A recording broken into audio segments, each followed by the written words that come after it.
موضوع الدرس في ذكر كمال قدرة الله وآلاء الله على عباده سورة الرحمن تفسير ابن كثير. الحمد لله رب العالمين والصلاة والسلام على أشرف الأنبياء وسيد المرسلين سيدنا محمد وعلى آله وأصحابه أجمعين. اللهم صل على سيدنا محمد وعلى آل سيدنا محمد كما صليت على إبراهيم وعلى آل إبراهيم في العالمين إنك حميد مجيد. أعوذ بالله من الشيطان الرجيم. بسم الله الرحمن الرحيم. الرحمن علم القرآن خلق الإنسان علمه البيان. الشمس والقمر بحسبان والنجم والشجر يسجدان والسماء رفعها ووضع الميزان ألا تطغوا في الميزان وأقيموا الوزن بالقسط ولا تخسروا الميزان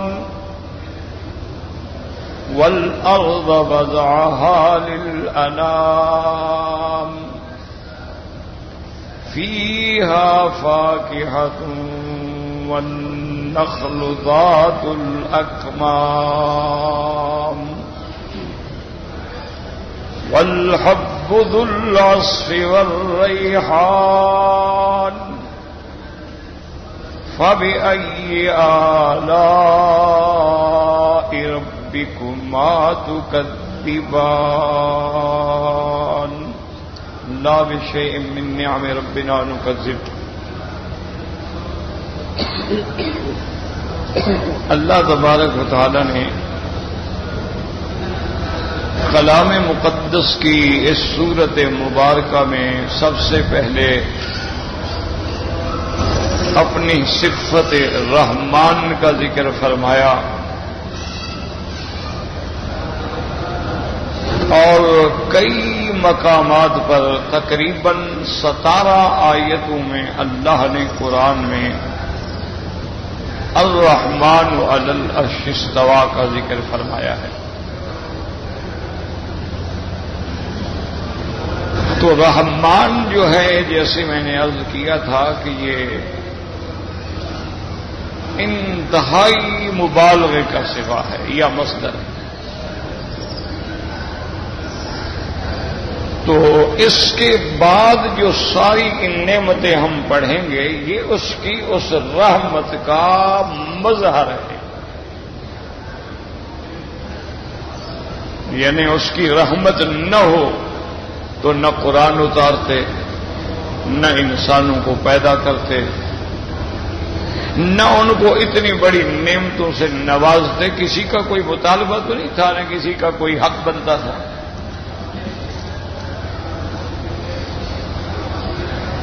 تو یہ ساری صورت کا ایک لفظ میں خلاصہ ہے. جیسے علماء کرام فرماتے ہیں نا کہ سارے قرآن مقدس کا خلاصہ جو ہے وہ سورۃ الفاتحہ میں، اور سورۃ الفاتحہ کا خلاصہ جو ہے وہ بسم اللہ الرحمن الرحیم میں ہے. اور بعض علماء تو یہاں تک بھی فرماتے ہیں کہ اس سب کا خلاصہ پھر اس ایک نقطے میں ہے جو با کے نیچے ہے، کیونکہ اس کی اعانت کے بغیر، اس کی مدد کے بغیر تو کوئی دنیا میں کوئی کام ہو ہی نہیں سکتا. تو اسی طرح لفظ رحمان جو ہے، حالانکہ اللہ تبارک و تعالیٰ کا استواء عرش پہ معلوم ہے، کیفیت جو ہے وہ مجہول ہے، تو یہ مقام تو تھا کہ وہاں اللہ اپنے یعنی کبریائی کا اظہار فرماتے، المتکبر الجبار الکبریاء الملک القدوس، لیکن اللہ نے رحمان کا ذکر فرمایا تو اشارہ کیا کہ بندے اس بات پہ غور کرو، یہ سب کچھ میری رحمت ہے۔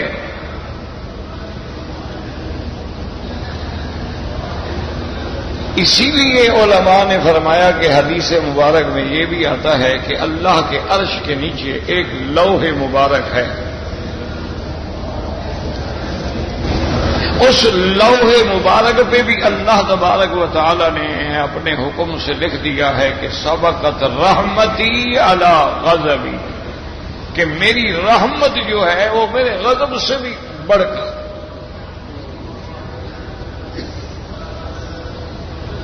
اسی طرح جیسے فرمایا وسعت رحمتی کل شے، کوئی دنیا میں شے نہیں جس پہ میری رحمت ہو۔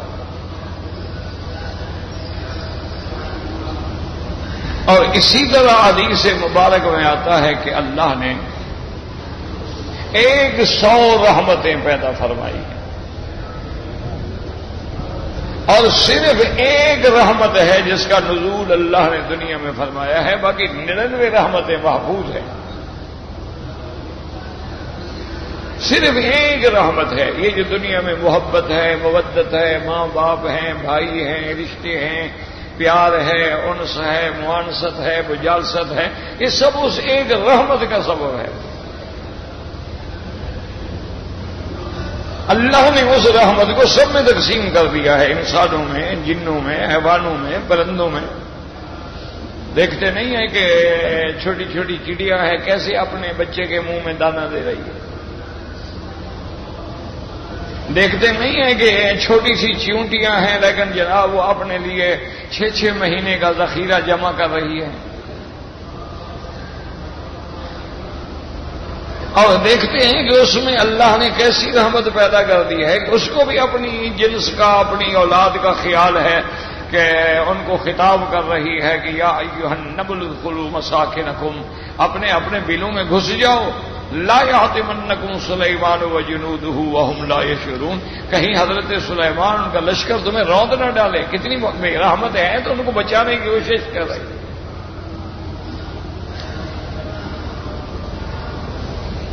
اسی طریقے سے آپ دیکھیں کہ بھئی ایک مرغی کے انڈے سے چھوٹے چھوٹے بچے نکلتے ہیں، چھوٹے چھوٹے سے ایسے ہیں جیسے کپاس کا گڑیا سا بنا ہو،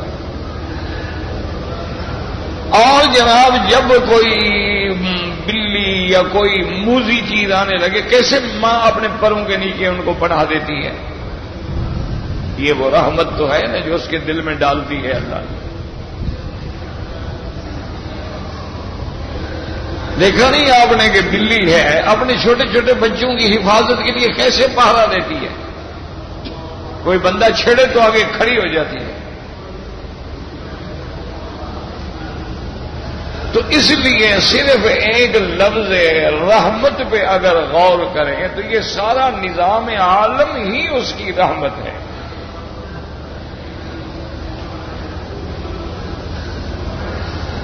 اسی لیے ایمان جو ہے وہ رحمت، ارجو رحمت کا و نقشہ عذاب کا۔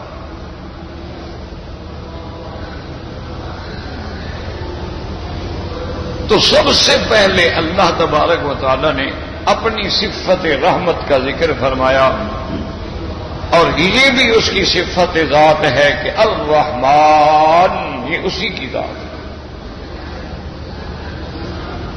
اسی لیے یہ ہمارے ہاں بہت بڑی غلطی ہوتی ہے، کسی کا نام ہو نا عبد الرحمان تو کہہ دیتے رحمان رحمان، رحیم، یہ غلط ہے۔ عبد الرحمان کہنا چاہیے، عبد الرحیم کہنا چاہیے، تو رحمان تو اس کی ذات ہے۔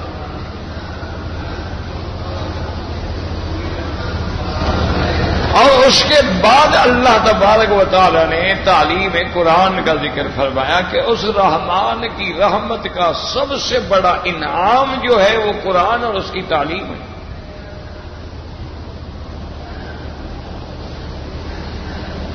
کہ اللہ تبارک و تعالی اگر قرآن نہ اتارتے تو ایمان سے کہیں ہمیں کیا پتا ہوتا ایمان کیا ہے، ہمیں کیا پتا ہوتا اسلام کیا ہے، احسان کیا ہے، ہمیں کیا پتا ہوتا کہ نماز کیا ہے، زکوٰۃ کیا ہے، روزہ کیا ہے، حج کیا ہے، ہمیں کیا پتا ہوتا حلال کیا ہے، حرام کیا ہے، ہمیں کیا پتا ہوتا کہ جائز کیا ہے، ناجائز کیا ہے، ہمیں کیا پتا ہوتا کہ جنت کا راستہ کون سا ہے اور جہنم کا راستہ کون سا ہے۔ یہ تو قرآن آیا نا، اور پھر اس قرآن مبارک سے ہر انسان نے اپنے اپنے عقل اور فہم کے مطابق فائدہ اٹھایا۔ دیکھ لیں آج دنیا کتنی ترقی کر گئی، ہوائی جہاز بن گئے، آواز سے بھی تیز رفتار ہوائی جہاز بن گئے، یعنی آپ آواز دیں تو آپ کی آواز جہاں پہنچتی ہے یعنی وہ اس سے بھی جلدی پہنچ جائے۔ اب تو ایک نیا جہاز بھی بنا رہے ہیں جو آواز سے بھی 5 گنا زیادہ تیز۔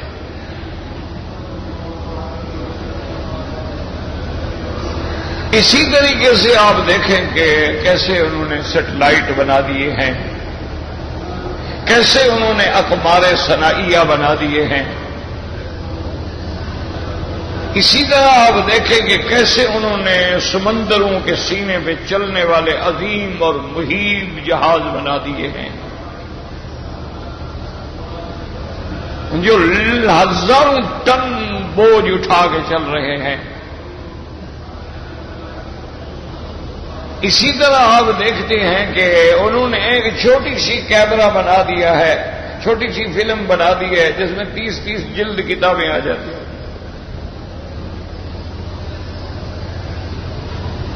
اب انہوں نے ایسی آلات بھی ایجاد کر دیے ہیں کہ آپ ٹائپ کرتے ہیں نا جی، اب نئی چیز آ رہی ہے اس میں آپ کو ہاتھ ہلانے کی بھی ضرورت نہیں پڑے گی، آپ بولتے جائیں وہ ٹائپ کرتا جائے۔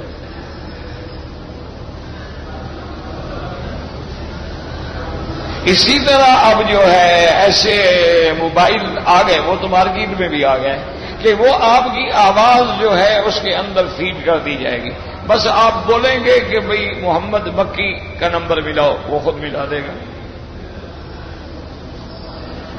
اچھا دوسرے کہتے رہیں تو اس کا کہنا نہیں مانے گا، کیونکہ اس میں تو میری آواز فیڈ ہے، آپ کو ہاتھ لگانے کی بھی ضرورت نہیں، بس رکھا ہے سامنے، آپ نے کہہ دیا جی فلاں کا نمبر ملاؤ، اسے ٹٹ کر کے فوراً ملا دیں، ہاتھ لگانے کی بھی ضرورت۔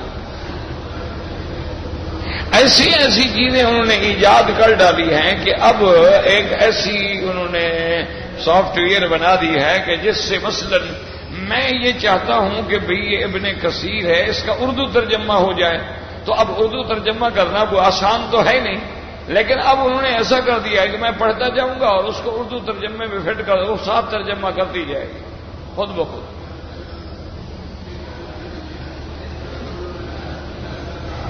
یعنی ترقی کا آپ دیکھیں نا کہ کہاں پہنچ گئے۔ اب یعنی دنیا میں پہلے دور میں تو لوگوں کو دل کی بیماری کا پتہ ہی نہیں ہوتا تھا، لوگ مر جاتے تھے، پتہ نہیں ہوتا تھا کہ اس کو ہارٹ اٹیک ہوا ہے، کوئی ذریعہ ہی نہیں تھا، کوئی پتہ ہی نہیں تھا، معلومات ہی نہیں تھے۔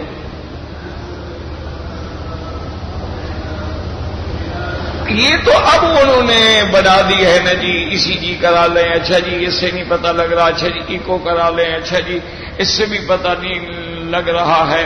تو اب جناب دیکھیں کتنی انسانی عقل نے ترقی کی ہے کہ اینجیوگرافی کرتے ہیں، آپ کے پاؤں کی رگ سے تار ڈال کے کیمرے کے ساتھ دل پہ پہنچا دیتے ہیں،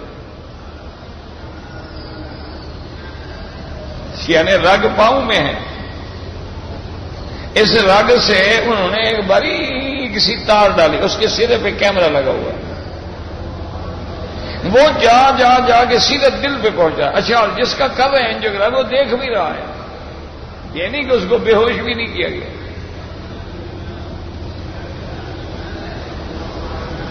اور وہ سارا نقشہ دکھا رہا ہے کہ جی والو اس کے بند ہیں، کھلے ہوئے ہیں، ایک بند ہے، 2 بند ہیں، 3 بند ہیں، اور اس میں رکاوٹ جو ہے وہ کس قسم کی ہے، کیا اس کو انجیو پلاسٹی سے ہم نکال لیں گے یا اس کے لیے ہمیں بائی پاس کرنا پڑے گا۔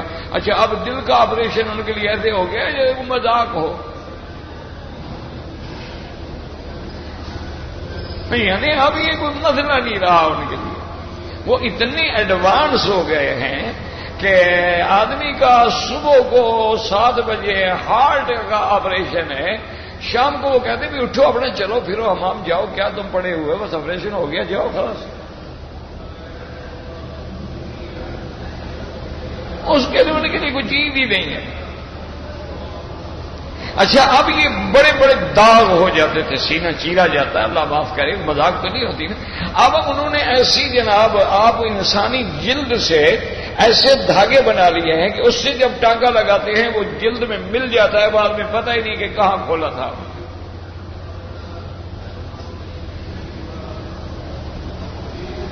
اسی طرح آپ دیکھیں کہ انہوں نے چاند پر اپنے صواريخ بھیج دیے، میزائل بنا دیے، زمین سے زمین تک مار کرنے والے، ایٹم بنا ڈالے، ہائیڈروجن بنا ڈالے، ایسے جراثیم نعوذ باللہ بنا ڈالے کہ کوئی ایک جرثومہ چھوڑ دیا پورا علاقہ ختم۔ لیکن مجھے یہ بتائیں کہ یہ بنانے والے مثلا یہودی ہیں یا نصرانی ہیں، مسلمان تو خیر ماشاءاللہ سوئے ہوئے ہیں نا، ہمیں تو ابھی وقت ہی نہیں ہے ہمارے پاس نا، ہمارے پاس تو ٹائم ہوتا ہے تاش کھیلنے کے لیے، جوا کھیلنے کے لیے، ایک دوسرے پر الزام لگانے کے لیے، ایک دوسرے کی غیبت کرنے کے لیے، شام کو دوست کٹھے بیٹھ کے فلم دیکھنے کے لیے، یہ تو ٹائم ہے ہمارے پاس۔ لیکن ہمارے پاس نہ قرآن پڑھنے کا ٹائم ہے، نہ دین کا ٹائم ہے، اور نہ قرآن میں تفکر و تدبر کا ٹائم ہے۔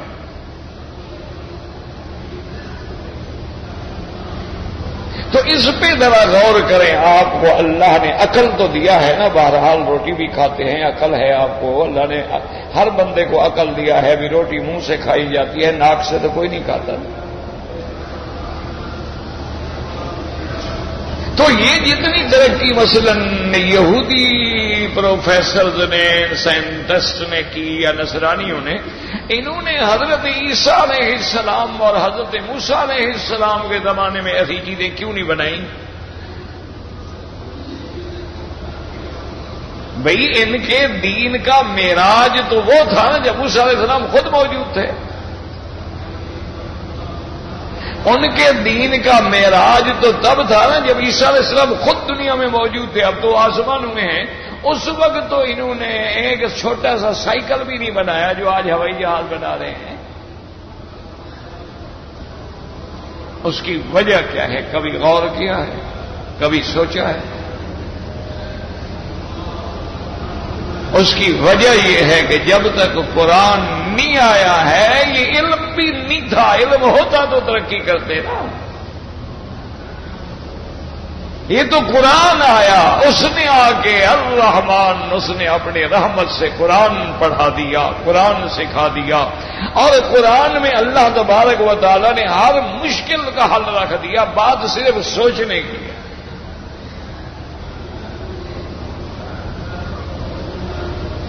بات صرف یہ ہے کہ اس کی طرف انسان جو ہے اپنی محنت کرے اور دماغ لگائے، اور اس پہ ریسرچ کرے، اس پہ کتابیں پڑھے، اس پہ محنت کرے، اس پہ مواد جمع کرے۔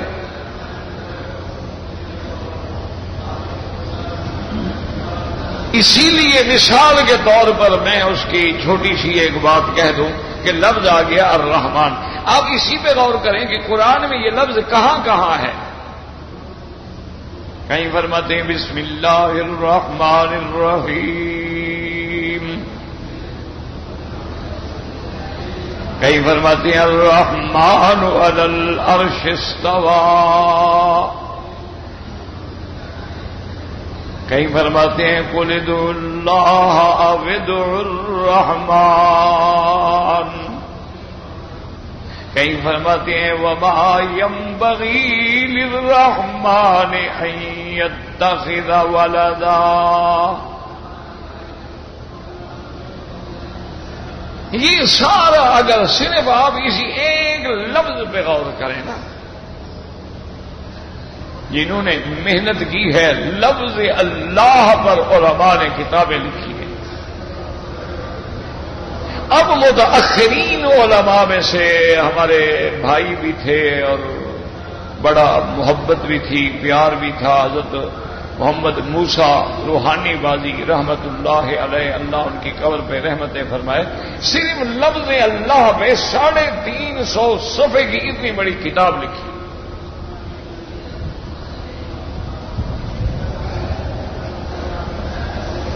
تم تو بس صرف کہہ دیتے ہو اللہ اکبر، یہ بھی پتہ نہیں کیا کہہ رہا ہوں، یہ بھی پتہ نہیں کہ اس میں جلالہ میں اور اس میں ذات کے اندر کتنی بڑی شان عظمت الہ چھپی ہے۔ اسی لیے تو بڑے بڑے اولیاء نے کہا ہے کہ اس میں عزم بھی یہی ہے، اور بعض علماء نے اس کو جمع کیا کہ یا اللہ ہو، یا رحمان ہو، یا رحیم ہو، یا حی یا قیوم، اس کے اندر اس میں اعظم ہے۔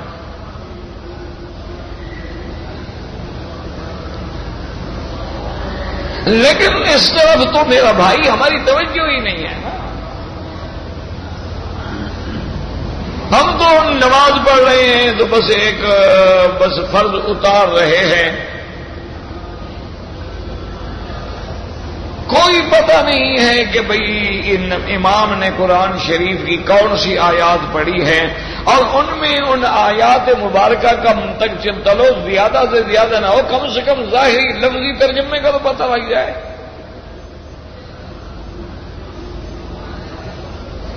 اس طرف کوئی توجہ ہی نہیں۔ آپ کے بیٹے نے اگر میڈیکل میں جانا ہو، انجینئرنگ میں جانا ہو، کمپیوٹر انجینئر بننا ہو، بزنس میں ماسٹر ڈگری کرنی ہو، تو آپ کتنی محنت کرتے ہیں، ٹیوشن ڈھونڈتے ہیں، استاد ڈھونڈتے ہیں، اور پتہ کرتے ہیں کہ کس یونیورسٹی میں سب سے زیادہ اس پر تحقیق ہوئی ہے، اور کس یونیورسٹی کا سرٹیفکیٹ اگر میرا بیٹا لے کے آئے گا تو اس کی کتنی پھر مانگ ہوگی اور کتنی تنخواہ ہوگی۔ آپ کو تو اس کا فکر ہی نہیں۔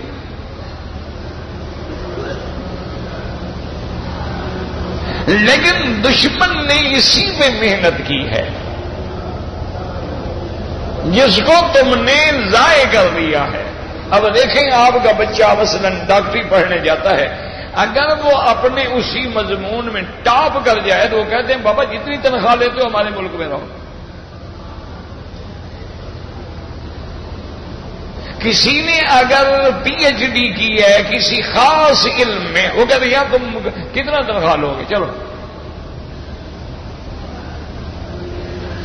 وہ اس کو اتنی پیکج دیتے ہیں کہ وہ اپنے ملک میں آنا ہی نہیں چاہتا، کیونکہ یہاں تو اس کو پتا ہے کہ مجھے کسی نے السلام علیکم بھی نہیں کرنی، میں اپنا ڈگریاں لے کے جوتیاں چٹکھاتا پھروں گا، کسی نے نوکری نہیں دینی، سلام بھی نہیں کرتا۔ وہ اس طرح پوری دنیا کے جو دماغ ہیں، جو ذہین لوگ ہیں، جو جینیس لوگ ہیں، ان کو لیتے ہیں، اور جب وہ جینیس آدمی کو لیتے ہیں، صاف بات ہے وہ اس کا دماغ ہے، روشن دماغ ہے، اتنا بڑا علم ہے، اس کو پھر وہ اسی علم کے مطابق چیز دیتے ہیں، اس پہ تحقیق کرو۔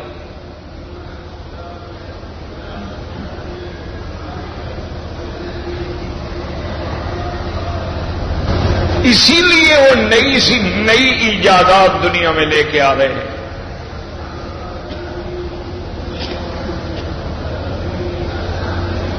ہم سوئے ہوئے، اس لیے انہوں نے اس دور میں کیوں ترقی کی کہ جو چیز ان کو کہیں نہیں ملتی تھی وہ قرآن میں مل گئی۔ یہ راز قرآن نے کھولا تھا کہ بھئی ایک چھوٹا سا پرندہ چونچ میں پتھر لے کے آتا ہے اور ہاتھی تباہ ہو جاتے ہیں، یہ تو قرآن نے کھولا ہے، اس سے پہلے کا تو واقعہ ہی نہیں ہے۔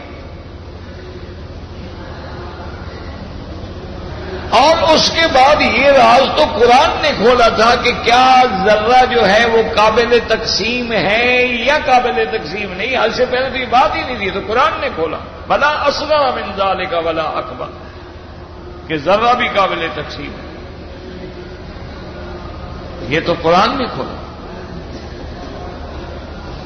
انہوں نے بھی یہ ساری بحثیں کی ہیں کہ بھئی زمین گول ہے یا زمین گھومتی ہے یا سورج گھومتا ہے یا چاند گھومتا ہے, ستارے یہ ان کو کہاں سے پتہ چلا ہے؟ یہ تو قرآن آیا تو راز کھلے نا.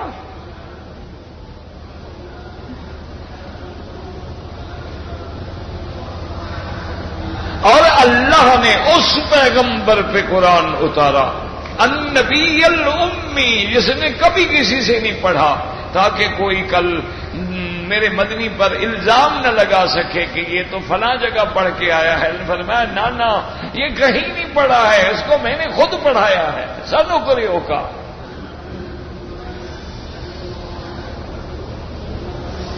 تو اس لیے یاد رکھیں کہ سب سے بڑی نعمت کیا تھی؟ قرآن. پھر اللہ نے تخلیق انسان کا ذکر کیا. کیوں؟ انسان نہیں ہوگا تو قرآن کون پڑھے گا؟ انسان نہیں ہوگا تو ان نعمتوں سے فائدہ کون اٹھائے گا؟ اچھا, اگر انسان تو ہے لیکن گنگا ہے,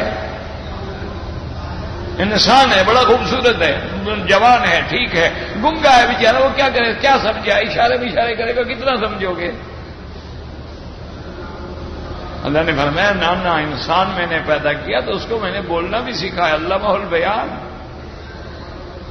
میں نے اس کو زبان بھی دی ہے, میں نے اس کو بولنا بھی سکھلایا ہے. وہ ما فی الضمیر کو لفظوں سے ادا کرتا ہے. وہ کوئی گدھا نہیں ہے کہ ہاں کر کے بتائے کہ مجھے بھوک لگی ہے. وہ انسان ہے.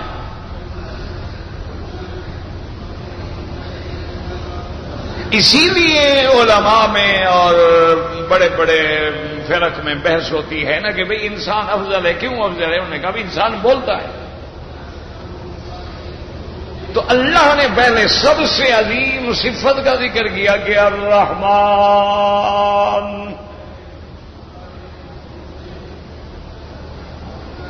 ایمان سے کہیں جو کچھ ہمیں مل رہا ہے یہ اس کی رحمت ہے نا, ورنہ ہم مستحق ہیں. ہم نے کون سا اللہ کا شکر ادا کیا ہے؟ کون سے حکم کی تعمیل کی ہے کہ ہم مستحق ہیں؟ یہ رحمت ہی ہے.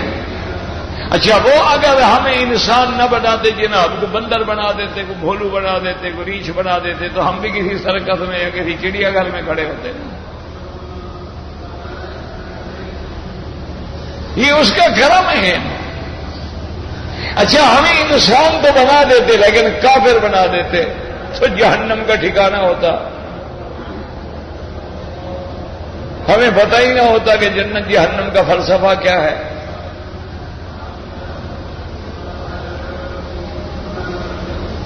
اسی لیے حضور کی, اب دیکھیں دونوں پہ ذرا قرآن پہ نظر رکھے کہ قرآن کے پہلے کیا ہے؟ الرحمن. قرآن کو شروع کیا تو بسم اللہ الرحمن الرحیم. ہر سورت کی ابتدا میں بسم اللہ الرحمن الرحیم, کہ اس کی رحمت پہ نظر ڈالو. اور اس کے بعد پھر سب سے بڑی نعمت عطا کی, علم القرآن. کتاب تورات بھی عظیم کتاب ہے, اللہ نے بڑی کتابیں اتاری ہیں, لیکن قرآن کا مقابلہ کوئی نہیں. قرآن نے آ کے ساری کتابوں کو منسوخ کر دیا, تصدیق کر دی کہ اللہ کی کتابیں ہیں, لیکن اب حکم صرف قرآن. اس لیے قرآن نے بتلایا وَمَن لَّمْ يَحْكُم بِمَا أَنزَلَ اللَّهُ, جب تک تم میرے اتاری ہوئی کتاب قرآن کے مطابق فیصلے نہیں کرو گے تو کافر بن جاؤ گے, ظالم بن جاؤ گے, فاسق بن جاؤ گے. سارے لفظ اللہ نے جمع کیے ہیں. ایک آیت میں فرمایا فَأُولَٰئِكَ هُمُ الظَّالِمُونَ, ایک آیت میں فرمایا فَأُولَٰئِكَ هُمُ الْكَافِرُونَ، اور ایک آیت میں فرمایا فَأُولَٰئِكَ هُمُ الْفَاسِقُونَ۔ اصل حکم کیا ہے؟ اللہ کا حکم، وَأَنِحْكُمْ، فیصلہ کرو، بِمَا أَنزَلَ اللَّهُ، جو اللہ نے اتارا۔ کیوں؟ حکم بھی اسی کا، کلام قرآن بھی اسی کا، اور اسی کے مطابق آپ کو فیصلے کرنے کا اللہ نے پابند کیا ہے۔ اور پھر قرآن ہر جگہ تمہیں دعوت دیتا ہے، کہیں کہتے ہیں لعلہم یتفکرون، کہیں فرماتا ہے یتذکرون، کہیں فرماتا ہے اللہ تعالی افلا یتدبرون القرآن۔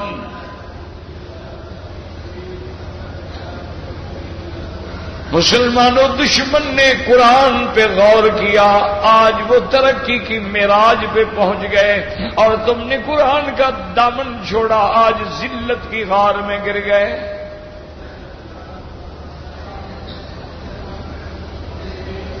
صحابہ نے قرآن کو سمجھا، قرآن کو مانا، قرآن کو پڑھا، قرآن پہ عمل کیا، اللہ تبارک و تعالی نے دین و دنیا میں ان کو سرفراز فرما دیا۔ وہ دنیا میں بھی فلاح والے، وہ دنیا میں بھی فوز والے، وہ دنیا میں بھی مؤمنون، وہ دنیا میں بھی صادقون، اور پھر آخرت میں بھی سب سے اعلیٰ درجے والے۔ انبیاء کے بعد صحابہ کا درجہ، حضور کے بعد ابو بکر، عمر، عثمان و علی کا درجہ رضوان اللہ علیہم اجمعین۔ وجہ کیا تھی؟ قرآن۔ اس لیے کسی نے کہا وہ معزز تھے زمانے میں مسلمان ہو کر، اور ہم خوار ہیں آج تارک قرآن ہو کر، ہم نے قرآن چھوڑ دیا۔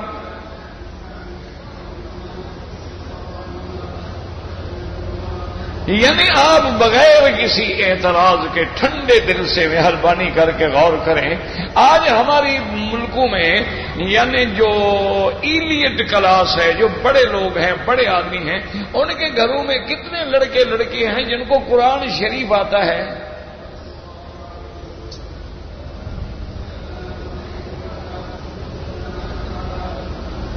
کتنے لوگ ہیں؟ ہمارے بڑے بڑے پڑھے لکھے لوگ نماز میں پڑھنے کے لیے بھی صورتیں نہیں آتی۔ اچھا، جب قرآن پڑھ نہیں سکتے تو مانا کیا سمجھیں گے؟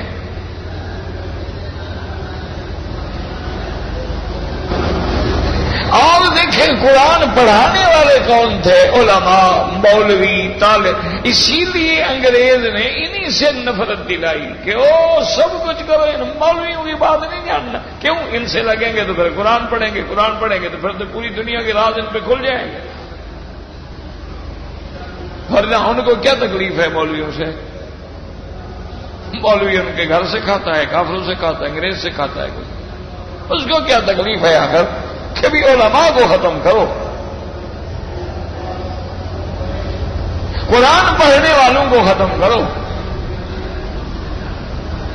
کیونکہ اگر یہ راز کبھی آشکار ہو گیا تو پھر تو سب کچھ جو ہے وہ ختم ہو جائے گا نا۔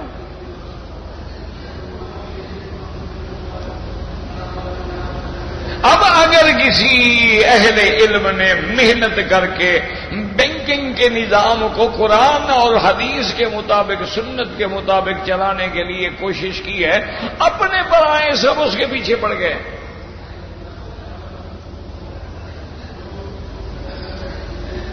اور ان کے پیچھے کیوں پڑ گئے ہیں کہ اصل ان کے پیچھے وہ یہودی ہے جو بینکنگ کے نظام کا کنگ ہے۔ اس کو پتا ہے کہ اگر یہ نظام اسلام بینک میں گھس آیا تو میرا تو بچہ بیٹھ جائے گا۔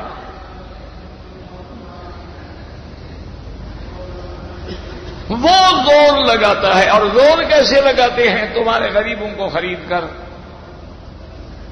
کسی کو پیسے دے دیے، اس مولوی کو مار ڈالو، پیسے دے دیے مسجد میں فساد کرو، پیسے دے دیے مذہب کے نام پہ جھگڑا کرو۔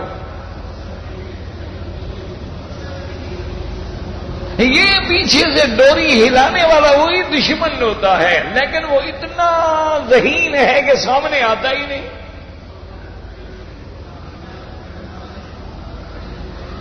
آپ نے بڑی بڑی کہانیاں پڑھی سنی ہوگی نا جی، کہ فلاں مافیا ہے، وہ کہتے ہیں جی یہ کہتے ہیں جی باس جو ہے نا ہمارا، وہ تو ہمیں بس ٹیلی فون سے آرڈر کر دیتا ہے، ہم نے تو آج تک اس کو دیکھا ہی نہیں۔ جب دیکھا نہیں تو اس کو کیسے پکڑوا دیں گے؟ چاہے ان کے ساتھ ہی کھڑا رہے۔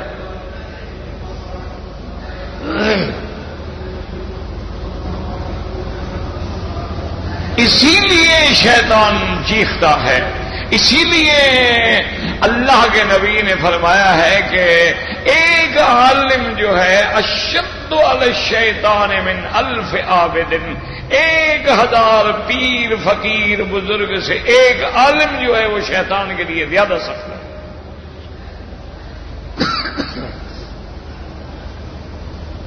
کیوں؟ عابد آدمی ہے، چلو اپنے مریدوں کو عبادت سکھلا دے گا، ذکر سکھلا دے گا، نماز سکھلا دے گا، حلال کھانا سکھلا دے گا، یہ بات ہے۔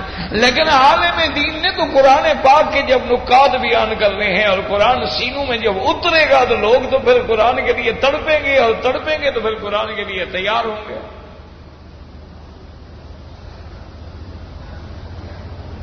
اسی لیے اس نے پھر اللہ معاف فرمائے فرقہ کے باطلہ میں سے ایسے لوگوں کو خریدا جو قرآن کا معنی بدل ڈالے۔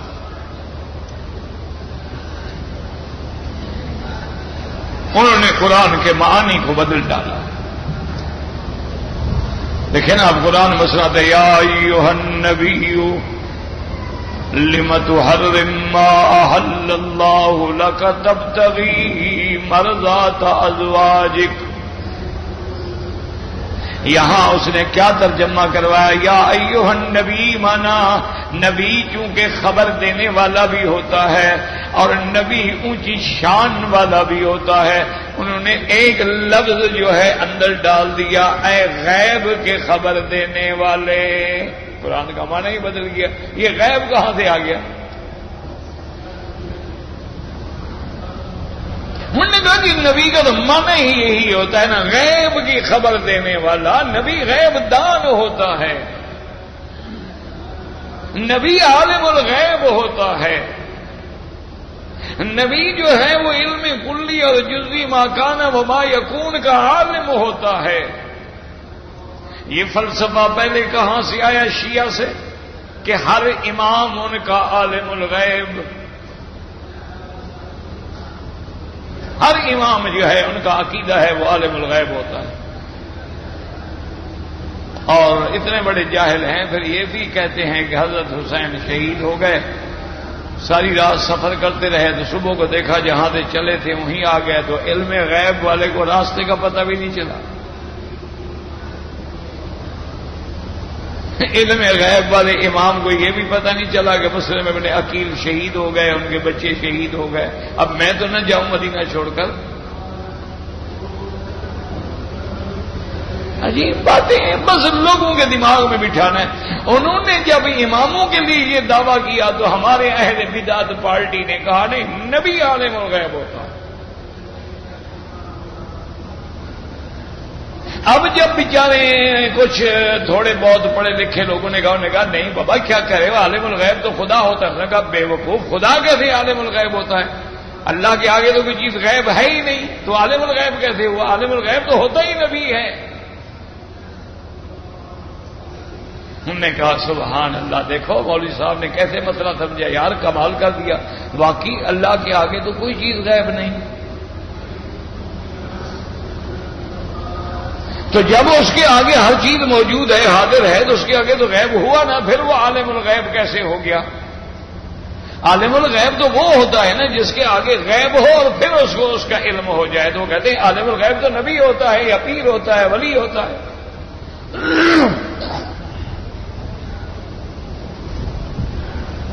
کیسے لوگوں کے عقیدوں کو تباہ و برباد کر ڈالا۔ اور وہ کہتے ہیں جناب کہ مثلاً ہم یہاں بیٹھے ہیں اور ہمارا مرشد جو ہے وہ کسی دوسرے ملک میں ہے، وہ کہتے ہیں بابا کمال کی بات کرتے ہیں، مرشد کو ذرے ذرے کا پتہ ہے، اپنے مرید کے ہر لمحے کا پتہ ہے۔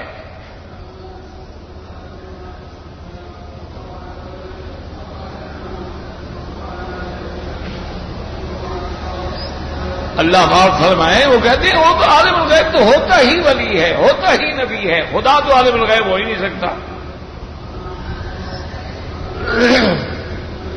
اب اس سے بڑا کوئی کفر ہے کہ قرآن کہتا ہے عالم الغیب والشہادہ،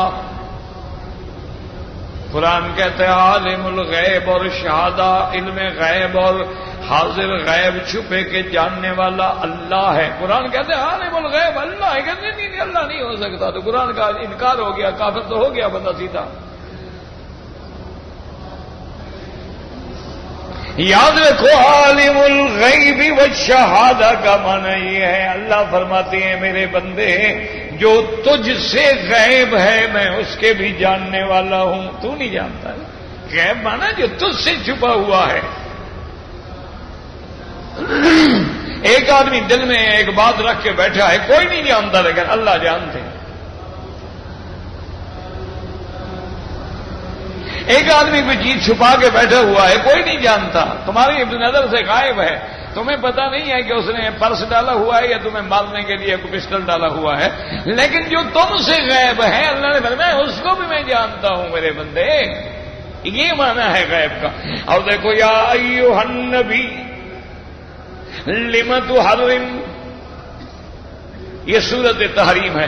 اسی کو ذرا آگے پڑھ لیتے تو آنکھیں کھل جاتی، عقیدہ بھی ٹھیک ہو جاتا کہ جب حضور پاک نے اپنی بیوی کو آگے بتلایا کہ میں نے منع کیا تھا لیکن تم نے یہ خبر کیوں دے دی ہے دوسری بیوی کو، اور فلما نبأہا بہ، جب آپ نے خبر دی، قالت من انبأک ھذا، بیوی فوراً بول پڑی کہ حضور میں نے خبر تو دی ہے لیکن اس کے اور میرے سوا اور تو کوئی نہیں تھا، آپ کو کیسے پتا چلا؟ یہ تو ہم دو کے درمیان میں بات تھی لیکن آپ کو کیسے خبر؟ تو اب حضور نے کیا فرمایا کہ اے اللہ کی بندی میں تو عالم الغیب ہوں، میں تو نبی ہوں، میں تو غیب جاننے والا ہوں۔ قالت من انبأک ھذا انبأک ھذا قال نبأنی العلیم الخبیر، حضور نے فرمایا مجھے اس نے خبر دی ہے جو جاننے والا ہے، جو سب کچھ علم رکھنے والا ہے۔ لیکن قرآن کے معنی بدل ڈالے، قرآن کی تحریف معنوی کر ڈالی، اور بعض ظالموں نے تحریف لفظی بھی قرآن میں کر ڈالی، اور بعض ظالموں نے قرآن کی صورتوں کا بھی انکار کر دیا۔ وجہ کیا ہے آخر؟ کیوں قرآن سے اتنی چڑ ہے؟ کیوں قرآن کو جلانے کے لیے بھاگ رہے ہیں؟ پاگل ہو گئے ہیں؟ دماغ خراب ہو گیا ہے؟ کیا ہے؟ ان کو پتا ہے کہ یہی کتاب ہے، اور جس دن مسلمان نے قرآن کو سمجھ لیا اسی دن پوری دنیا پہ اسلام ہو۔ جس دن مسلمانوں نے قرآن کو سینے سے لگا لیا، قرآن کو پڑھ لیا، قرآن کو سمجھ لیا، اور اس کے اندر جو اللہ نے حقائق رکھے ہیں اس تک پہنچ گئے اور ان کی آنکھیں کھل گئیں، تو پھر تو یہ ساری دنیا پہ، تو ساری دنیا پھر ان کے پاؤں میں ہوگی۔ دیکھا نہیں ہے کہ جب وہ قرآن پہ عمل کرتے تھے تو دریاؤں کو خط نہیں لکھتے تھے؟ جب وہ قرآن پڑھتے تھے تو حضور پاک کو صحابہ نے کہا حضور تلواریں نہیں ہیں، فرمایا کھجوروں کے گوشے لے آؤ، کھجور کا گوشہ اپنا ہاتھ لگا، کہا یہ تو تمہارے بس یہی تلوار۔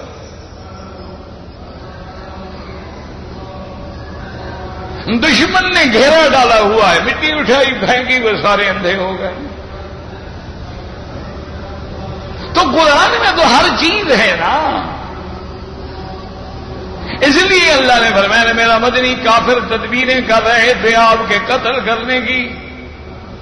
وَيَمْكُرُونَ وَيَمْكُرُ اللَّهُ وَاللَّهُ خَيْرُ الماکرین، وہ تیری ہلاکت کی تدبیر کر رہے ہیں میرا مدنی، ہم آپ کے بچانے کی تدبیر کر رہے ہیں۔ اللہ سب سے بہتر تدبیر کرنے والا۔ تو اس لیے یاد رکھیں کہ سب سے پہلے اللہ نے الرحمن، اس کے بعد بڑی نعمت کیا تھی؟ علم القرآن، اس کے بعد وجود انسان، اس کے بعد علمہ البیان، اور اس کے بعد اب اللہ فرماتے ہیں الشمس والقمر بحسبان۔ اللہ آپ کو بھی اور مجھے بھی پڑھنے کی بھی، پڑھانے کی بھی، سمجھنے کی بھی توفیق عطا فرمائے۔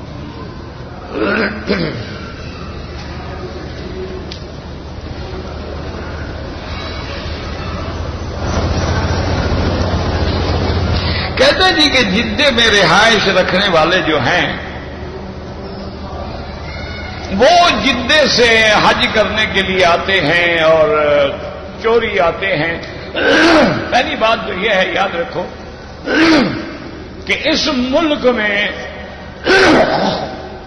الحمدللہ ثم الحمدللہ اسلامی سلطنت ہے، قرآن و سنت کی حکومت ہے، ہر جگہ الحمدللہ قاضی ہیں، علماء ہیں، اور ان کے فیصلے کتاب و سنت اور فقہ کے مطابق ہوتے ہیں۔ اس لیے اس حکم کے، حکومت کے قانون کو نہ توڑا کرو، اجازت لے کے آئے۔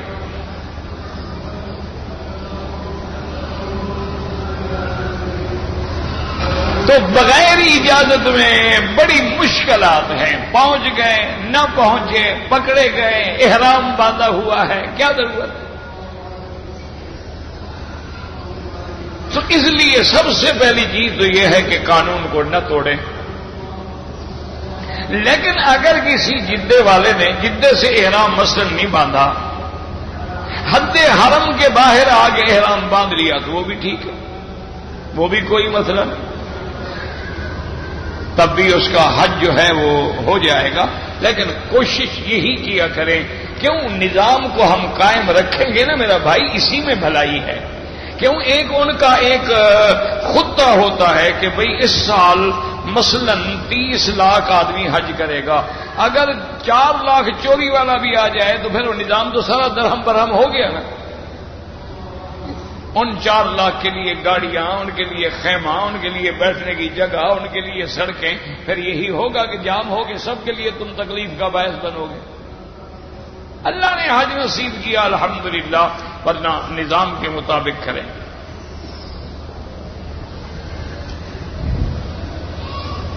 کہتے ہیں جی کہ ایک آدمی ہے اپنی بیوی کو بلاتا ہے تو وہ اس کے حقوق ادا نہیں کرتی، اب اگر وہ دوسری شادی کر لے تو کیا پھر بھی عدل ضروری ہے؟ بالکل ضروری ہے، کیونکہ اب تو بیوی نافرمان ہے نا، پھر تم بھی نافرمان بن جاؤ گے۔ اور بیوی کو اگر خامند اپنی خواہش کے لیے بلاتا ہے اور وہ معذور نہیں ہے، بیمار نہیں ہے، حیض نفاس نہیں ہے، اور کوئی بیماری مانے نہیں ہے اور انکار کرتی ہے، تو ساری رات اللہ کے فرشتے اس پہ لعنت بھیجتے ہیں۔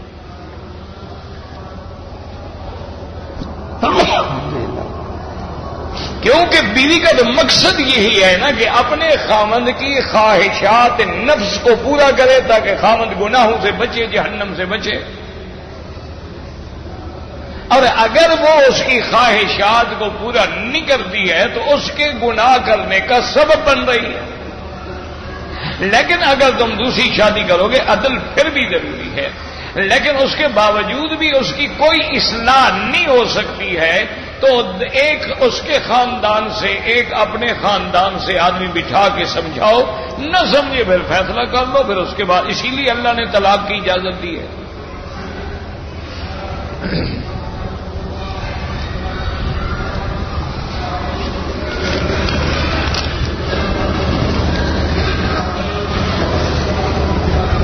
کہتے ہیں جی کہ والد ہمارے فوت ہو گئے ہیں، جو زمین چھوڑ گئے اس میں فصل ہے یا درخت ہیں، تو ان میں بھی بہنوں کا حصہ ہوگا؟ بالکل ہوگا، ہر چیز میں حصہ ہوگا۔ یہ کیا مطلب ہے؟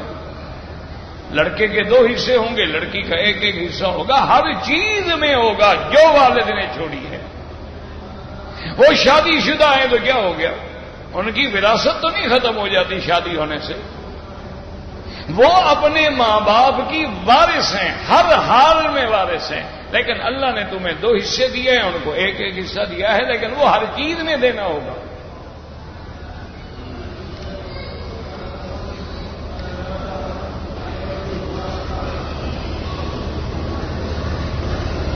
فی الدنیا والآخرہ، کیا فی الدنیا والآخرہ؟ فی الدنیا پوری آیت لکھو، جب تک آیت سامنے نہ ہو تو آدمی کیا سمجھائے؟ فی الدنیا والآخرہ تو کئی مقام پہ ہے.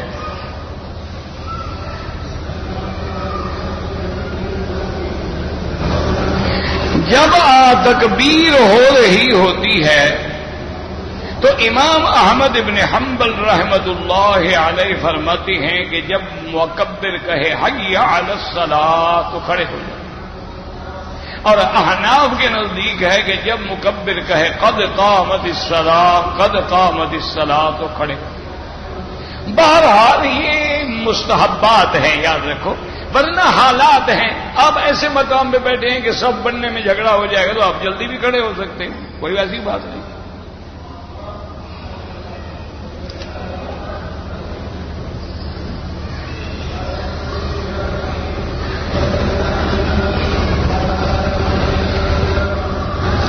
کہتے ہیں جی کہ میں نے اپنی بیوی کو سخت غصے کی حالت میں 3 طلاق دے دی. بعد میں احساس ہوا مجھے غصہ بہت آتا ہے، ایک میڈیکل پرابلم کی وجہ سے. بہرحال جناب یہ ہے کہ غصہ بڑا سمجھدار ہے، لفظ طلاق تو نہیں بھولا. دیکھو نا، تمہیں جو بہت غصہ آتا ہے، میڈیکل پرابلم بھی ہے، تو تم اس کو کہتے 3 دفعہ کھڑاک دیتا ہوں، طلاق کیسے کہہ دیا؟ اس کا معنی ہے تم عقل والے ہو، ٹھیک ٹھاک ہو، طلاق ہو گئی.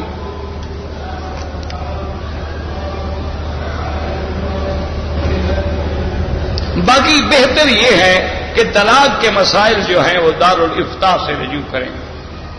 یہاں الحمدللہ مکے میں بھی ہے، ہر شہر میں دارالافتاء ہے.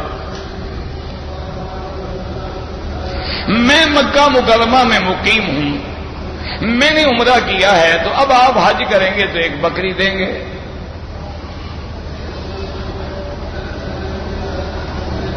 اگر فجر کی دونوں رکعتوں میں ایک ہی سورت پڑھے کوئی حرج نہیں، کوئی منع نہیں.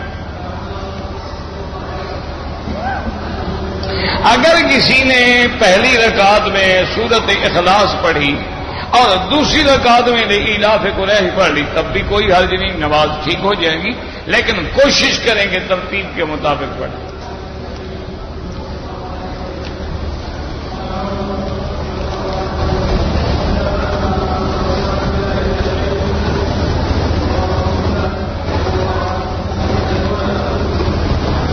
میرا بھائی، جب کوئی آدمی دوسرے ملک سے کام کے لیے سعودیہ میں آتا ہے، اس پہ کوئی عمرہ نہیں ہے. اگر وہ سیدھا مکے آ رہا ہے تو عمرہ ہے. اگر مثلا کام کے لیے دمام آ رہا ہے، ریاض آ رہا ہے، الخبر آ رہا ہے، مدینہ منورہ آ رہا ہے، جدہ آ رہا ہے، اس کے لیے کوئی عمرہ نہیں، کوئی احرام باندھنا ضروری نہیں. باقی اب اس ملک میں رہنے کے بعد اس کے بعد حج کے لیے آنے جانے کا خرچہ ہے تو حج فرض ہے.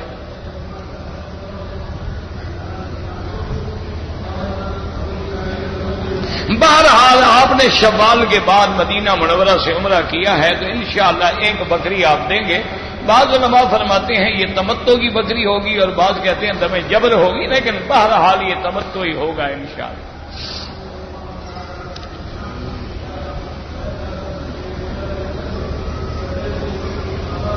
اللہ کو پتا ہے، اللہ کو ہر چیز کا پتا ہے.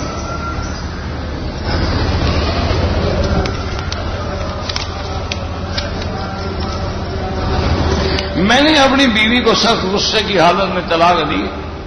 بہرحال طلاق جناب غصے میں دی جاتی ہے، محبت پیار میں بھی کبھی کسی نے طلاق دی ہے. طلاق ہو گئی جناب، اب لاکھ یوں کرو، اگر مگر چگر کرو، طلاق ہو. زیادہ بہتر ہے کہ دارالافتاء سے رجوع کرو.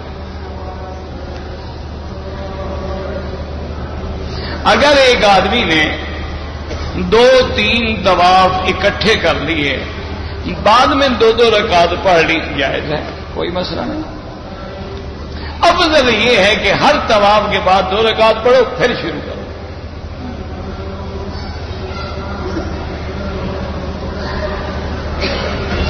ایک آدمی 3 بھائی ہیں 3 بہنیں ہیں، لیکن بڑا بھائی جو ہے والد کی زمین میں کچھ دینا نہیں چاہتا ہے. آپ کورٹ میں جائیں، تقاضا کریں، دعویٰ کریں، آپ کو حق ملے گا. یہ کیا بات ہے؟ نہیں دینا چاہتا. کیوں نہیں دینا چاہتا؟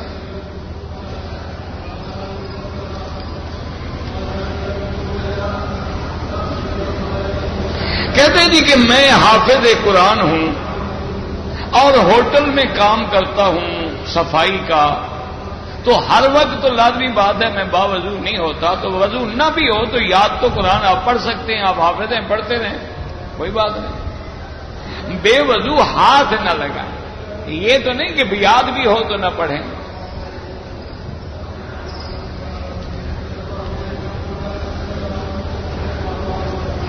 بہرحال اگر ایک آدمی کی ایک بچی ہے، اس کے لیے یہ مسئلہ میراث ہے. جس ملک میں آپ رہتے ہیں وہاں کے کسی مدرسے میں جا کر مفتی سے باقاعدہ جو علم میں میراث کے ماہر ہوں ان سے فتویٰ حاصل کریں. ربنا تقبل منا انك انت السميع العليم وتب علينا انك انت التواب الرحيم.